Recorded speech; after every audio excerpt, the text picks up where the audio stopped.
Forgot to tell time. So. All right, guys, go ahead. Jeff, how did you figure out that you were going to be assuming this role, and what was that kind of reaction that you had from that conversation? Well, I can tell you, man, it's a great opportunity, for myself and the rest of our offensive staff. We're really excited, about the possibility, getting our guys in the right position, to go 1-0 this week. Coach Rule let me know, pretty much after having a conversation with Coach Brady, and I embraced my new role, and I'm excited about it.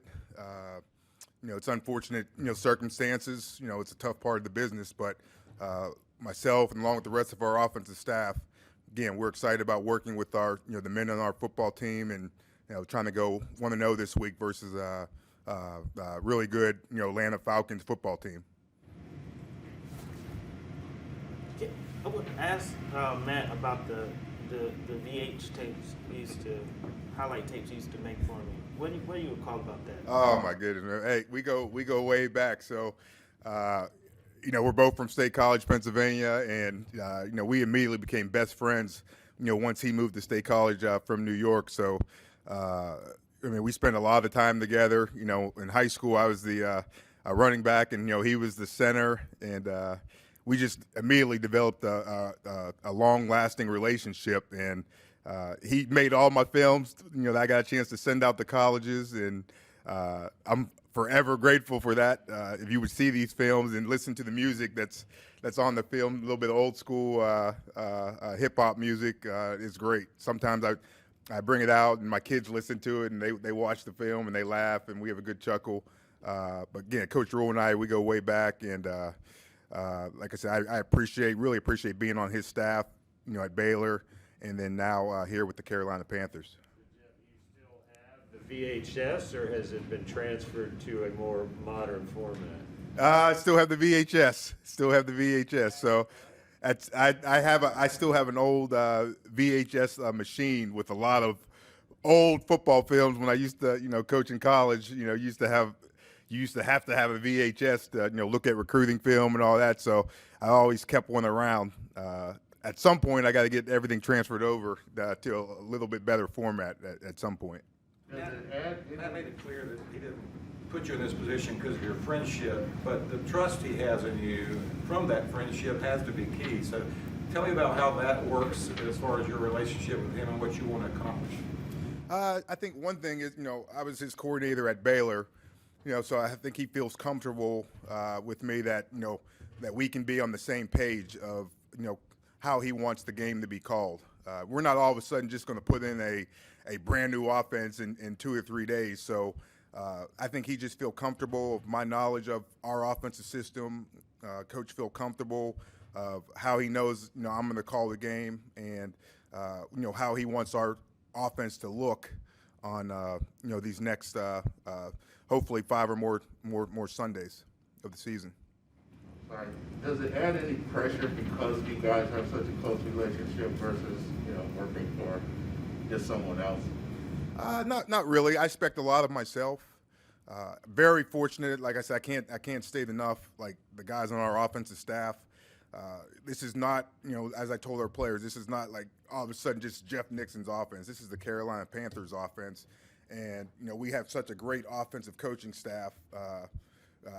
Who obviously did a great job for Joe, and now this week doing a great job for myself and Coach Rule. So that takes a little bit of pressure off of me. I expect a lot of myself, and like I said, we're really pushing the guys this week. We think we have a good game plan, and we're expecting to put our guys in great position to go out and hopefully, like I said, go 1-0 this week against the Atlanta Falcons. Jeff, how'd you become interested in coaching? When you first? Love football. I'm from Western PA. I grew up in Pittsburgh. I always knew I wanted to be around the game, for a long time. I think in college, when I was at West Virginia, I just remember at one point, like, once my playing days are over, I want to coach. I didn't know what level at that point. I didn't know if it was going to be high school, if it was going to be college. Never dreamt about coaching in the NFL. But I knew, pretty much early on, this is what I wanted to do, for the rest of my life.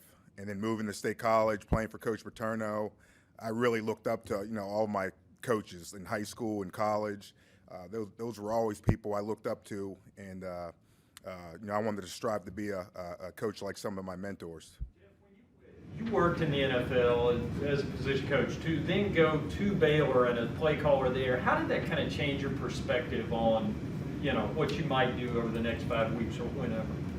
I remember it just being a very exciting time. I worked my whole career up until that point, when Coach Rule gave me the opportunity to be, his coordinator at Baylor. So I just remember it being a really exciting time. I knew I was ready.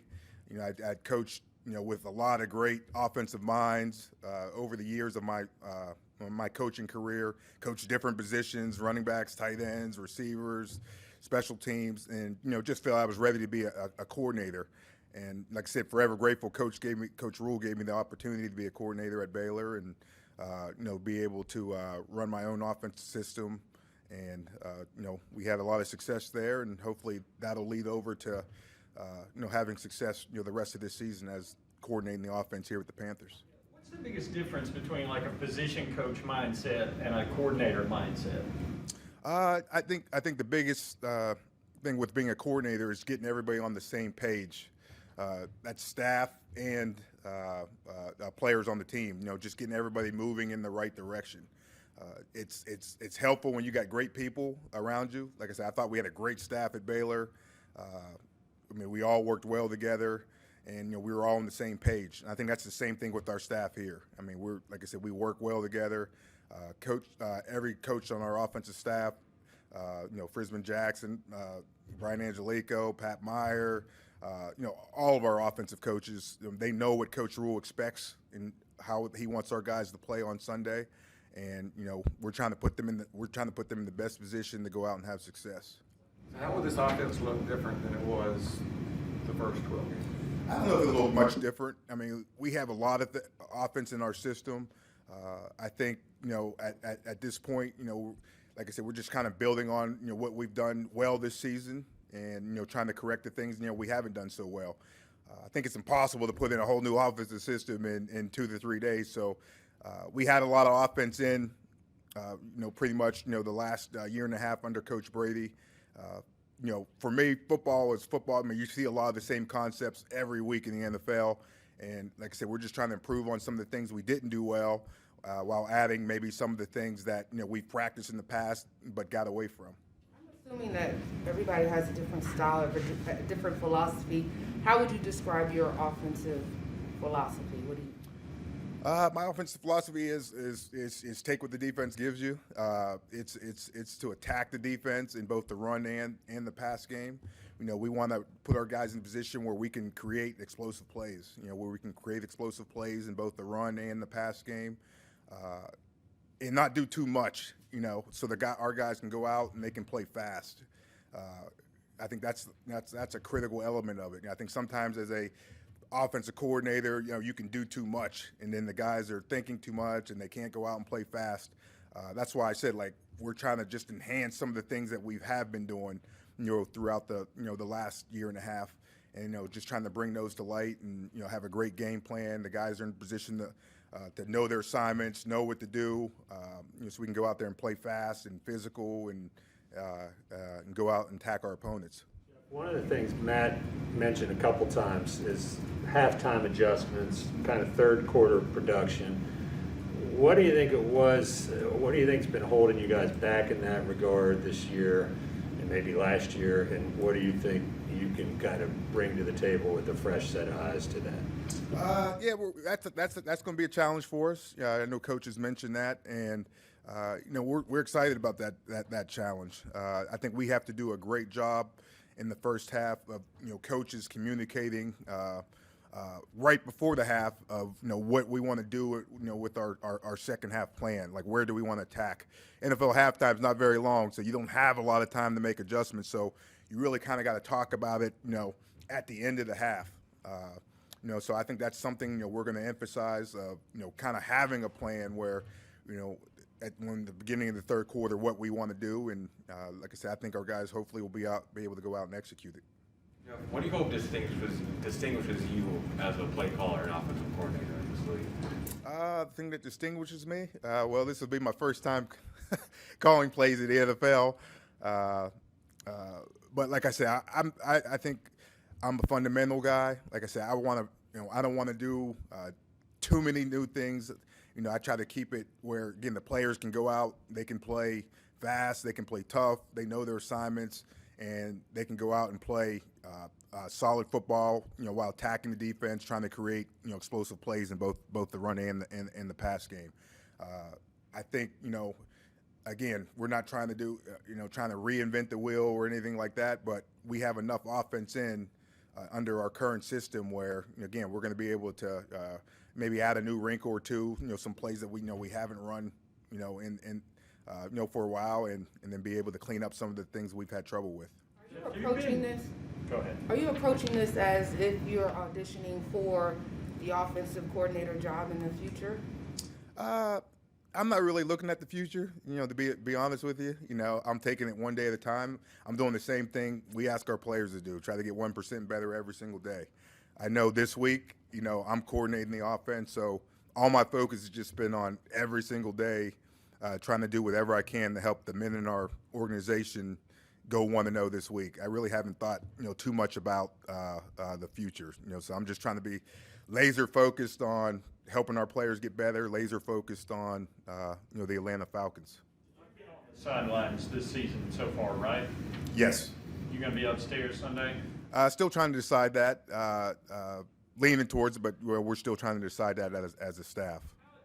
Different in terms of your vision of the game and the way it changes your perspective and maybe thoughts on calling plays? I've done both. I've, in the past, I've called plays on the field, sometimes in the box. So that's why I'm saying we're still, trying to work through that. The big thing is you got to, if you're on the field, you got to be able to communicate with someone up in the box at times to, to have a wider view focus of what's going on the field. I think we have guys that can do that on our staff who I feel competent in, where they can tell me like kind of what's going on the field in between possessions, during possession, during timeouts, where it wouldn't be an issue if I had to, call the game on the field. Calling the game up, like I said, you can see a little bit more. You can kind of get away, from some of the madness of the sideline. You can imagine in an NFL game, there's a lot going on the sideline. So again, we're working through that, and we'll probably end up making a decision on that obviously pretty quickly. At the same time, I know you're not looking too much into the future, but there aren't many black play callers in the NFL, and now you get this opportunity. What do you think about that? I'm not gonna lie. I mean, I'm proud to be in the position I'm in. Like I said, I'm extremely happy. Coach Rule gave me this opportunity, and I'm gonna try to make the most of it. I know, like in the past, there really hasn't been a lot of people that look like me, in this position. So I don't take that lightly. And like I said, I'm going to try to do my best and represent others like me, and do the best job I can and help our guys win. You have to have someone take over running backs with you doing the play calling this week. No. I've been hard at it coaching the running backs as well. Lonzo Escalante, my assistant, who's been with me all year, does a great job of assisting me, and he's obviously taken a little bit bigger role in helping me. But I have all the confidence in him when I need something done where I got to maybe work with a different position at times. During the week, he does a great job of assisting me with the running backs. See your highlight films from back in the day, what would we see? I don't know. It would look kind of slow. I know that. You'd be like, man, this guy was a Division I scholarship player. Back then, those VHS tapes, man, it looked like you were running in mud. But you'd see a tough, physical, hard-nosed player. I know for sure we ran all over Williamsport, Pennsylvania, a couple times, during my career. But like I said, I was, a good player. I'm not going to say great, but I did make some plays, and like I said, you'd see a tough, hard, physical player. Did you compete in any of those coaching competitions that Rule had during training camp or OTAs? Nah, not really. I didn't get a chance to. Do that. So, we play a little staff basketball. We try to every once in a while. I'll join that, and we have a lot of fun doing that as a staff. Pete Rock and CL Smooth on the video. Yeah, that was it. Yes, you can just fast forward it and look fast. That's right. No doubt. No doubt. I'm sorry? He was a good player. He's more athletic than you think. You look at him, you're like, well, this guy, he was, especially in basketball. Now he's from New York, so he was actually a pretty good basketball player, a good athlete. You know, at Penn State, he played a couple different positions and better athlete than you think. Kind of a particular challenge this week. In addition to all you're having to do, you've got some injuries and some COVID stuff up front. It is what it is. It's next man up. In the NFL, it is. We're coaching the guys who are going to play this week. It's unfortunate for some of the guys who are out. We got some really quality players. Who unfortunately aren't going to be able to play this week. Obviously that's out there, but we got good players on this team. It's next man up mentality, and again, I think we're trying to put our guys in the best position to win this football game here with the guys we have. And like I said, we have confidence that, again, we're putting them in the right position. But how about your relationship with Cam and just working in him in general? What's that been like? Excited to work with Cam. He's someone I've looked up to, for a long time. Coaching in the NFL, went up against him many a times. Probably so the first time I met him, we were at the Combine, and he was doing an interview or something, and he walked into me, literally knocked me over. Like, we didn't see each other. And I was like, man, this guy is like humongous. That was my first experience meeting him whenever he was drafted. Was it 11, 12? That was my first experience meeting Cam, but it's been great. It's been great. I think, you look at the guys we have at that position. That's a great room, quality men in that room. Guys who are talented, and like I said, I've enjoyed my time, getting a chance to spend a little extra time with Cam now, coordinating the offense. I did fall on the ground. He did not. He did not. He probably doesn't. He doesn't. I didn't tell him that yet, but he doesn't even remember that. But he literally, like, we coming around the corner, like, knocked me over, and I just couldn't remember. Like, man, this guy's 6'6". Okay, thanks, guys. Thank you. Appreciate it. Thank you.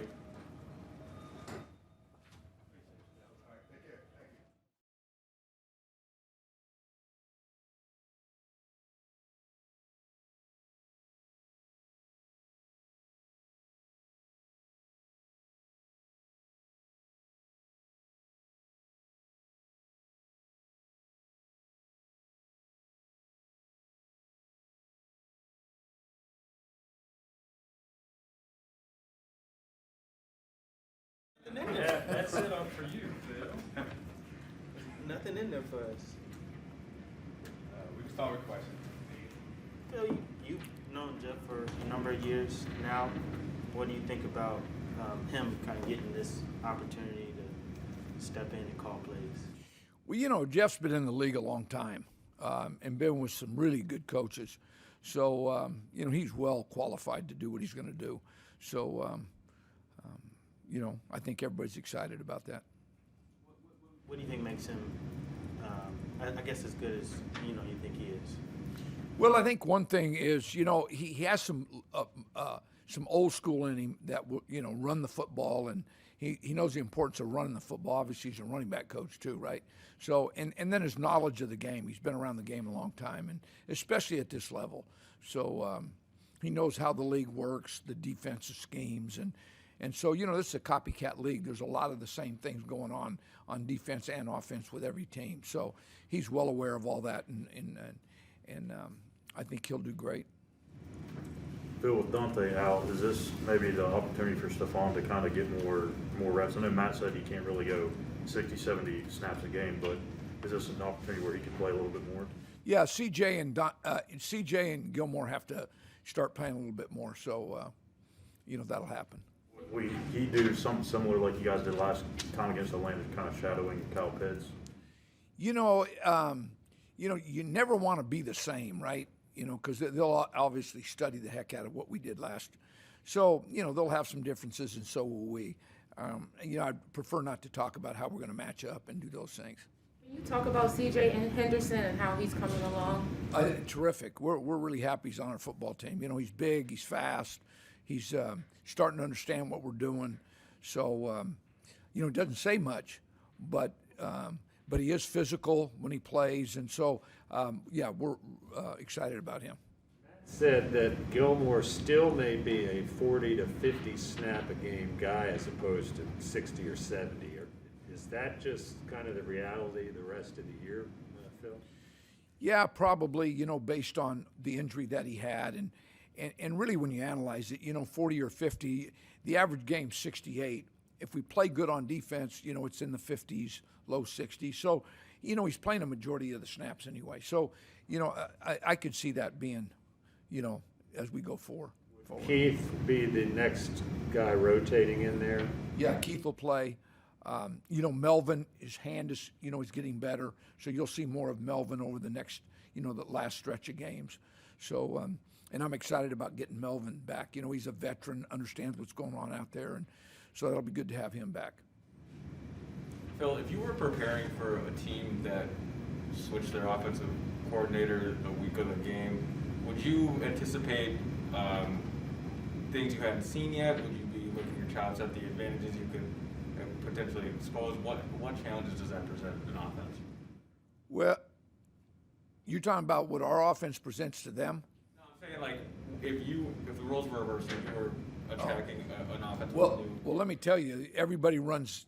We watch and game plan based off of what they've done. And the last 5 weeks, the opponents have not done what they've done against other teams. I mean, we're getting 40 runs a game. Schematically, like last week, they didn't throw a ball beyond 14 yards from the line of scrimmage. So we're seeing a lot of different stuff, and our players are starting to understand that. We're telling them, based on how the games are flowing and so forth, we're getting different stuff. So we're going through that ourselves. It's just the nature of the game. I think it's important to know who you are and how they're going to attack you. So, we're trying to keep up with that. You mentioned getting a lot of runs. How do you fix that at this point in the season? Because you guys have had some issues with that. Well, last week we had 40 runs for 2.9 a carry. I'll take that all day, right, in the National Football League, right? So, we had 3 games that we've struggled against. But, guys, everybody struggles against the run if they can run it 40 times. As good as Buffalo is, right? They gave up some yards, but they rushed the ball 47 times, right? The backs are too good. The O-lines are too good. What you're hoping is, like Atlanta is averaging 19 to 20 runs a game. I'm anticipating a lot more based on how the flow of the game goes. The Patriots only throwing it 3 times and running it as many times as they did. Yeah, Coach Belichick's going to do what it takes to win, right? And that's what they felt they had to do to win. And the games, how the game is flowing dictates, what you get, right? So, if we get a lead on somebody, then obviously can't continue to run the football that many times, right? So, that's our plan is we've been behind in games, and so, they're able to do what they want to do as long as they want to do. So we've got to change that. How would you describe Jeff Nixon's style compared to Joe Brady's style?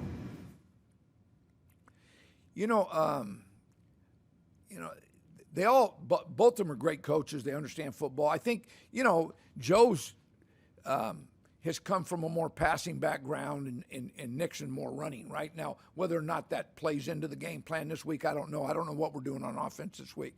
But, everybody in the league runs pretty much the same plays, right? And if you're able to run the ball, it really helps your offense, right? Any offense. So I don't know if they'll be that much different. We'll have to just wait and see. The last. Go ahead.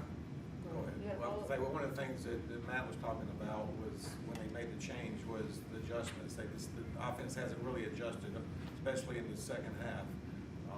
What did you see in Nixon and his play calling at Baylor that there were signs that he was pretty good at that? Well, the offense is going to run pretty much the same stuff in the second half as they do the first. You have a pretty good idea what they're going to do, right? So we're all trying to make good adjustments. Sometimes we do, sometimes we don't. So, Jeff has done a great, when I've been with him, because I coached with him at Temple too, he's always done a great job with that. So we'll see. The last couple of games, guys have been fairly successful on third down. How have you tried to improve that stat? Okay, so the last 2 ball games, they've been 6 of 14, basically, which is 40%. But we've been in the 20s a lot of games. Like if you take the Washington game, it's amazing how about 4 plays in a ball game completely changed the game. If you look at that game, the 2 fourth downs they went for about midfield, 4th and 6 and 4th and 3.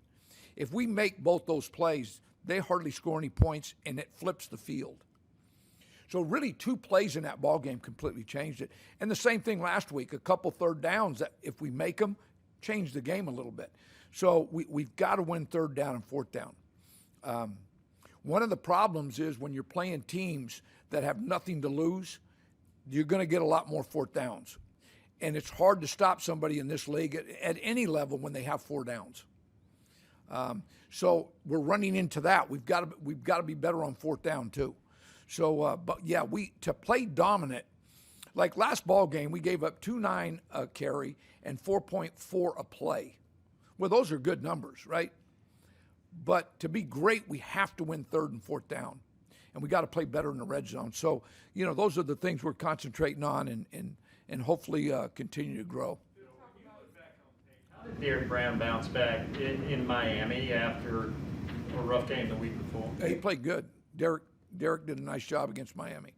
So, in our first game against Atlanta, he played well. So I'm anticipating him play well in this ball game. What are the areas where he kind of is able to show up? I mean, where's he win? Well, okay, he's a powerful guy inside. So he's got to use that power inside in his length.